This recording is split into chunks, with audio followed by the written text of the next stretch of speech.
Top news for today, December 7, 2020.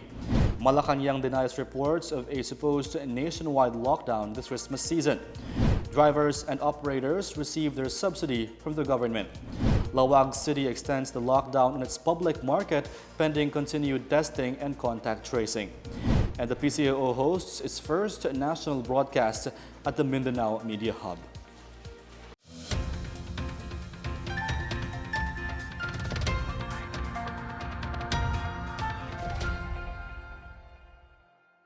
Good day, I am Rom Dulfo. Welcome to PNA Newsroom. Our top story, the Health Department on Sunday reported that 92.9% of those who tested positive for the COVID-19 have recovered. Malacanang attributes this to the strict implementation of health protocols as well as people's awareness on how to avoid getting the disease. Ito naman po ang mga bilang ng mga gumaling, no?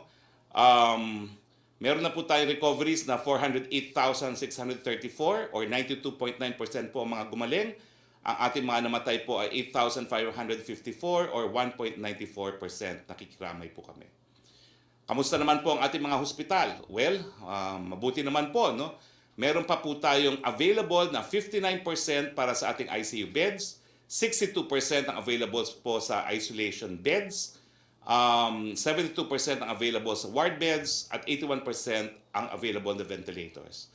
Ulitin ko po, hindi naman ibig sabihin na palibasa marami pa tayong mga kama para sa magkakasakit ng COVID ay tayo po yung magpapabayaan na. I think bumababa po talaga ang positivity rate kasi ang tao alam na kung paano iwasan.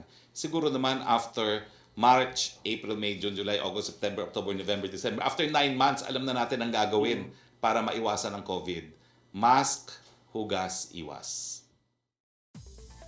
Presidential spokesperson Harry Roque announced public transportation operators have already received government subsidies amounting to 802 million pesos. This is through the direct subsidy program of the Department of Transportation and the LTFRB. On other matters, mayroon naman pong mahigit na 802 million pesos na cash subsidies ang naipamahagi sa mahigit 59,000 public utility vehicle operator sa ilalim ng direct cash subsidy program ng DOTR at LTFRB. Bawat operator ay nakatanggap na po ng cash subsidy na 6,500 sa bawat PUV unit na nasa kanilang prangkisa. Supreme Court Associate Justice Marvic Leonan is slapped with an impeachment complaint before the House of Representatives. Edwin Cordavilla, Secretary General of the Filipino League of Advocates for Good Government, lodged the impeachment complaint with lawyer Larry Gadon. Ilocos Norte Representative Angelo Marcos Barba endorsed the complaint. Cordavilla accused Leonan of culpable violation of the Constitution and betrayal of public trust. He claimed Leonan failed to file his Statement of Assets, Liabilities, and Net Worth or SALN during his tenure at the University of the Philippines. He also accused Leonan of failing to resolve more than 30 pending electoral protests and disposing at least 37 cases in 24 months. In a statement, Leonan said Congress should not spend its time attending to false issues in these times of crisis. San Miguel's T-Plex Corporation, Metro Pacific Tollways Corporation, and the NLEX Corporation signed the Memorandum of Agreement to conduct the interoperability test use of AutoSweep and EasyTrip cashless toll payments for the North Luzon Expressway, the Tarlac-Pangasinan-La Union Expressway, and on the Subic-Clark-Tarlac Expressway.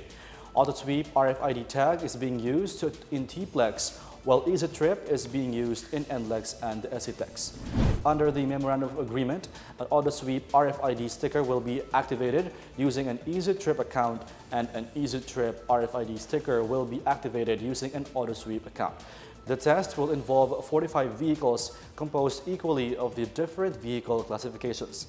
The interoperability testing will be conducted for 14 consecutive days, which started last Friday, December 4. After the test, the participants will submit their test transaction reports and dashcam video recording to the Steering Committee for validation and assessment.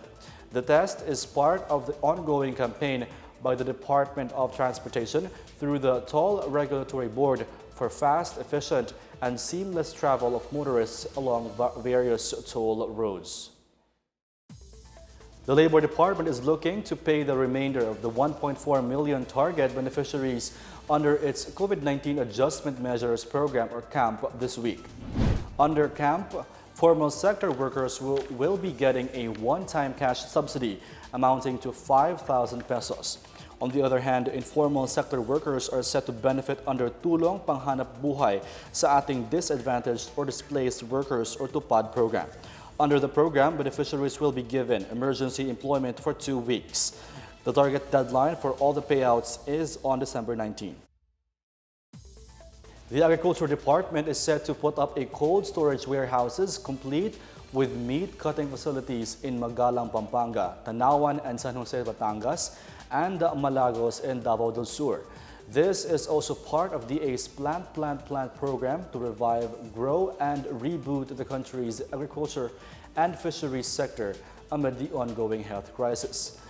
Agriculture Secretary William Dar said these facilities, once operational, will help support the recovery of the country's hog and poultry subsectors as they were adversely affected by the African swine fever and economic slowdown due to the COVID-19 pandemic. The facilities are also seen to contribute to local production of mechanically deboned meat that comprises the bulk of raw materials used in the food processing sector. The construction of the cold storage facilities is worth 280 million pesos out of the 24 billion peso grant from the Bayanihan to Recover as One Act or Bayanihan 2. Filipino farmers who want to avail of the government's agricultural free patent program have until the end of the month to file their application. Agricultural free patents are land grants awarded to natural-born Filipino citizens in actual occupation and cultivation for at least 30 years of alienable and disposable lands, not more than 12 hectares, and have paid the corresponding real property taxes. Among the requirements for the application of agricultural free patents are duly accomplished application form, tax declaration, deed of sale, extrajudicial settlement, or waiver of rights. You will also need certification from the municipal circuit or regional trial court that there is no pending land registration case, approved survey plan, certification of status of land from the Land Registration Authority or LRA, certification that the land applied for is alienable and disposable, and documentary stamp.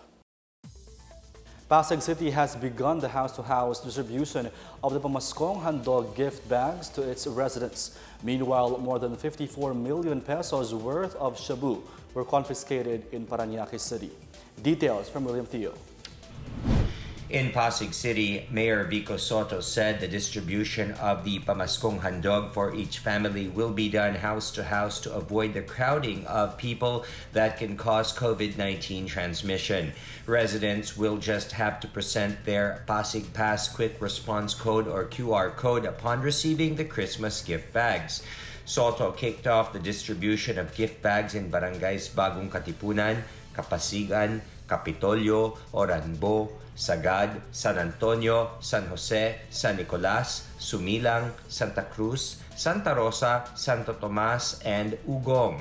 Each gift bag contains 2 kilos of rice, spaghetti, condensed milk, nata de coco, corned beef, luncheon meat, fruit cocktail, canned sausage, and cheese. Meanwhile, Makati City also rolled out its door-to-door distribution of some 240,000 holiday goodies. Mayor Abby Binay said around 85,091 households have received their version of Pamaskong Handog gift bags, which contains 2 Makatis and shirts, 3 cans of tuna flakes in oil, 3 cans of tuna flakes caldereta, 3 cans of corned beef, 1 can of luncheon meat, 2 cans of Vienna sausage, 1 pack of spaghetti sauce, 1 pack of pasta, 1 can of fruit cocktail, 1 can of condensed milk, 1 can of cheese, and 1 can of all-purpose cream. In Valenzuela City, some 1,632 families residing in danger zones are set to be relocated as the construction of a 34-story building socialized housing project will start next month. The city government has earlier signed a partnership agreement with a social housing finance corporation to provide safe, decent and affordable housing for the families residing in the flood and fire-prone community of Laon. Mayor Rex Gatchalian said the construction of the Laon housing project marks another milestone for Valenzuela City as it continues to uplift the dignity of its people through providing sustainable housing programs. Through the project, residents can choose between a 36 square meter house unit or a 42 square meter house unit.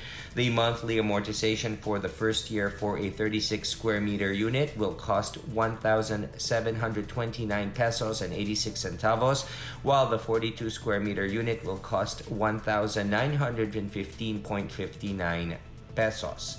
In other news, authorities confiscated over 54 million pesos worth of shabu in a buy-bust operation in Parañaque City.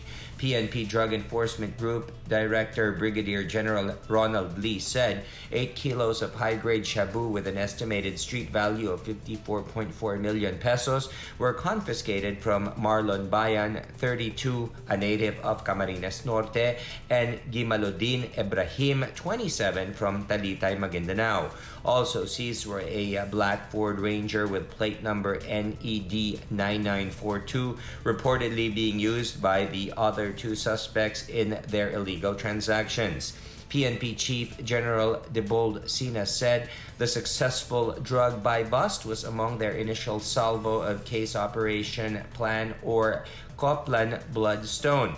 Sina said the arrested suspects are a part of a large group of drug traffickers composed mostly of natives from Mindanao based in southern Metro Manila. For the PNA Newsroom, I am William Theo. Still to come, Malacanang denies reports of a supposed nationwide lockdown this Christmas season. Laoag City extends the lockdown on its public market pending continued testing and contact tracing. More on these when the PNA Newsroom continues.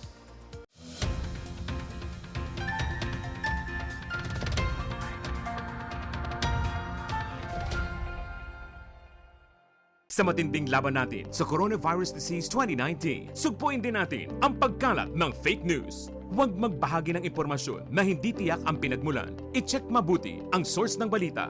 Kumuha lamang ng impormasyon mula sa mga official channel ng Department of Health.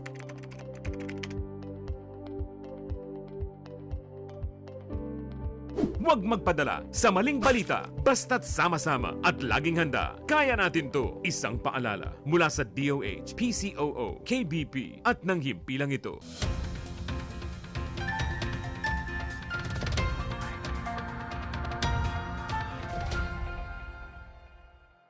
Malacanang tagged as fake news the rumors that the government would impose a nationwide lockdown from December 23 until January 3 next year. Presidential spokesperson Harry Roque denied that there have been any changes to the quarantine classifications announced by President Duterte last November 30. Isang fake news ang kanilang pinakalat nitong weekend kung saan sinabi na magkakaroon daw ng nationwide lockdown ngayong Kapaskuhan. Malaya ito po sa katotohanan. Una, naglabas na po ng community quarantine classification ang pamahalaan para sa buong buwan ng Disyembre at mismong si Presidente ang nag-anunsyo nito noong Lunes sa kanyang Talk to the People address. Ang susunod na quarantine classification ay ilalabas pa po sa susunod na buwan ng Enero. Naintindihan natin ang agam-agam ng iba sa atin. No? Nakita natin ang pagdagsa ng mga tao sa mga tiyangge at ibang pamilihan at kung hindi ito magbabago, asahan ang pagdabi ng bagong kaso ng COVID-19. Alam naman natin na unti-unting binubuksan ng ating ekonomiya at sa pagbubukas na ito, kinakailangan balansehin ang kaligtasan ng mamamayan at economic health ng bansa. Health officials in North Cotabato are investigating reports circulating on social media about suicide cases due to COVID-19.